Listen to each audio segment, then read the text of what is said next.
Hello and welcome to my Lab 3 circuits presentation for Physics 2. My name is Tyler. Let's get right to it. First of all, for the purpose of this lab is to explore how current and voltage behave in simple resistor circuits and in charging and discharging capacitors, and to see how well ideal circuits rules match what we observe in the CCK simulation. First off, for some important equations used, Kirchhoff's loop rule and Ohm's law are very important, as you'll see at the beginning. And then towards the end, 4, 5, and 6 are going to be very important for graphing certain relationships. And then, of course, the law of conservation of charge. For this procedure, the first step is to build the RC circuit in CCK, which will be usually with a battery, capacitor, and a light bulb, and then with a voltmeter to view how the voltage changes between the components. The second step is to charge the capacitor and record the voltage and time with a stopwatch. And then for the third step, we'll discharge the capacitor and record the voltage. Then we'll see the relationship between the step 2 and step 3. And then lastly, we'll analyze the data using a linearized RC equation, which we'll calculate with the last of the equations shown previously. For experiment 1, in a series circuit, we can assume that the current will be the same everywhere, so I1 and I2 will be the same. So we'll see on the far left that both ammeters read the same, confirming our assumption. And then with an ammeter removed on each side, we can see that the amps will be 0 because the voltmeter's high resistance prevents the current from flowing.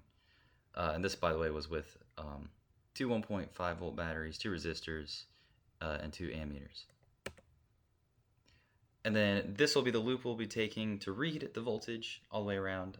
As you'll see in the bottom left with that equation, we can prove that the voltage will drop back down to 0. And this is important because Kirchhoff's loop rule states that this has to happen. As we'll see right here, we can also figure out the resistance for each. This will kind of bring up some of the error thing with the rounding, but our current is 0.02 amps, and then we can see that our resistance between the two resistors is very close and accurate, but is not exact. And here is the graphed loop shown previously, and then we can see that the start will always equal the end and how it will go up to 3 volts, and it'll drop down 0.96 volts to 2.04 volts, and then drop 2.04 volts down to 0, completing the loop. Now with the ammeter removed, we can see that the reading stayed the same between the resistors. Removing the ammeter, in this case there's no resistance to it, so it's not adding or adding anything significant to the circuit. But when we add a parallel ammeter to one of the resistors, we can see that since the ammeter has no resistance in this case, and even in real life would have less resistance than a resistor more than likely, we can show that the path of the least resistance is now through the ammeter, so the current has actually increased. Next, for our experiment 2, we have a 10 ohm light bulb, a 9 volt battery, and a 0.2 farad capacitor. And we can see it takes about 3.8 seconds with the battery in place to charge the capacitor with the 10 ohm bulb. And then consequentially, with the battery removed and the capacitor charged, the charged capacitor takes about 3.8 seconds to fully discharge, which makes sense. And then same thing we can see with a 20 ohm light bulb. It just takes roughly double the time in my experiment, and then will discharge in roughly double the amount of time as the 10 ohm light bulb. And then you see this is where this equation comes into place. Now we have a 30 ohm light bulb with a 200, or still the 0.2 farad capacitor with the 9 volt battery. We can see over time how the capacitor is charged and or how it charges and how the light changes over the time. And then as you can see that we graphed this relationship, and we can see the linear relationship in Excel. I just took the time from each of the picture and the voltage from each of the picture, found the delta V over the initial delta V, and then found the ln of that previous column. And that gave us this relationship with this slope. And then using this slope down here, we can see that our theoretical, our RC, is 6 seconds, and then with the relationship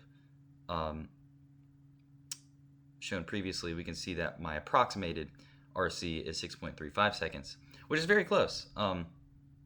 The slope was very close to the trend line, and this closely matches the theoretical value with the 30 ohm bulb, showing that the CCK simulation behaves consistently.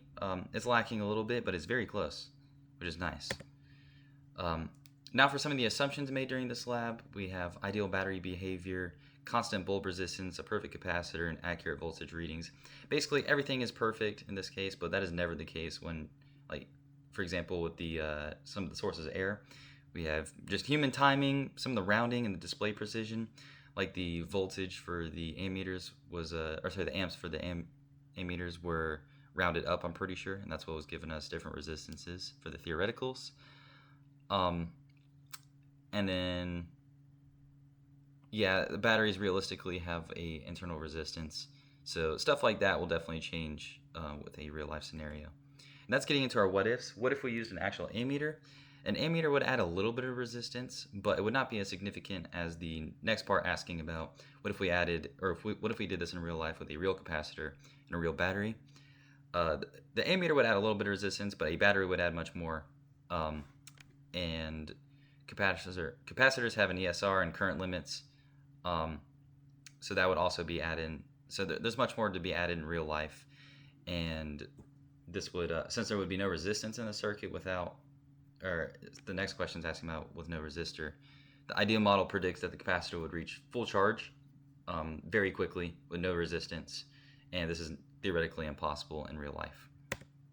Thank you very much for watching, and I hope you have a great rest of the day.